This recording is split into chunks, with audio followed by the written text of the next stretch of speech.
Selamat pagi anak-anak, sekarang kita mau belajar di tema 8 sub 2 yaitu menjaga keselamatan di rumah. Hari ini kita mau belajar matematika. Anak-anak, hari ini kita mau belajar tentang jam. Ini hanya sekilas info, tidak usah harus dihafalkan. Hanya anak-anak tahu dari mana sih jam itu. Sebelum orang-orang dulu itu pakai jamnya menggunakan apa. Nah, anak-anak hanya tahu aja ya. Peter Henley adalah penemu pertama jam tangan dalam peradabannya atau pada zamannya. Sosok Henley adalah seorang pria yang dilahirkan pada tahun 1485 di Nuremberg, Jerman. Wah, tua sekali ya. Jam tangan pertama diperkenalkan pada abad ke-16.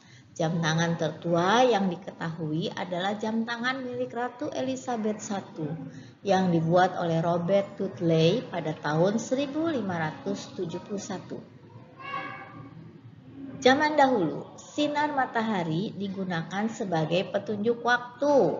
Nah, lihat kalian, ini jam matahari ya, zaman dulu. Cara kerjanya, sinar matahari yang mengenai jam akan menciptakan sebuah bayangan yang jatuh tepat di salah satu angka. Jam matahari ini kita dapat melihat jika kita ke Museum Iptek ya. Pasti kalian ada yang sudah tahu di Kota Baru Parahyangan kan letaknya ya. Nah, selain jam matahari, zaman dulu itu untuk menunjukkan waktu itu menggunakan jam pasir. Contohnya tuh ya. Nah, jam pasir ini digunakan sebagai stopwatch pada zaman dahulu. Jadi, benda-benda yang ada sebelum jam diketemukan adalah itu ya. Keren banget ya.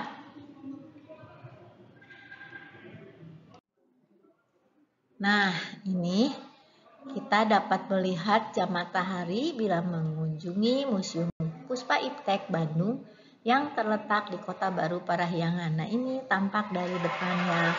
Kalau yang ini tampak dari atas ya. Nah, setelah kalian tahu tentang penemu jam, mari kita sekarang belajar jam ya. Jam itu menyatakan lama kegiatan dalam satuan jam atau menit. Lama suatu kegiatan yang kita lakukan dapat dinyatakan jam atau menit. Satuan jam dapat diubah ke menit. 1 jam adalah 60 menit.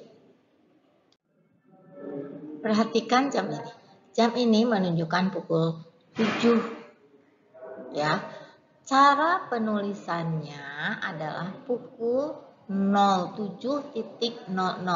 Kalau kalian ditanya cara penulisan pukul, ada pukul ya. Kalau ada pukul berarti 07.00. Cara membacanya adalah pukul 7 tepat. Kalian harus memperhatikan cara menulis dan membaca jam ya. Menyatakan lama suatu kegiatan. Coba perhatikan gambar jam ini. Yang satu pukul 7, yang satu pukul 9. Saya belajar di sekolah pukul 7 dan selesai pukul 9. Berapa lamakah saya belajar? Mulai belajar ketika jarum pendek ada di angka 7 dan berakhir di angka 9. Jarum pendek bergerak 2 langkah berarti belajarnya selama 2 jam. Menentukan waktu selesai belajar.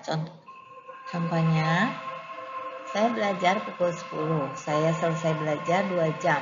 Pukul berapakah belajar selesai? 2 jam setelah pukul 8 adalah pukul 10. Jadi, selesai belajar adalah pukul 10.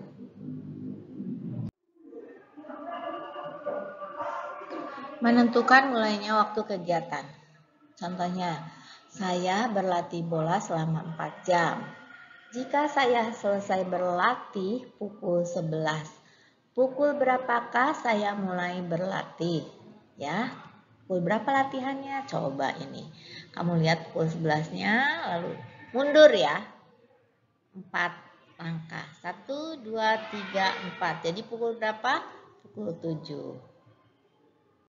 Nah, itu anak-anak tentang jam ya. Jadi nanti kita bertemu di sekolah, kita mau berlatih lagi tentang jam dan Ibu Guru pasti akan menerangkan kembali ya. Terima kasih anak-anak untuk kebersamaan hari ini. Terima kasih, sampai jumpa lagi.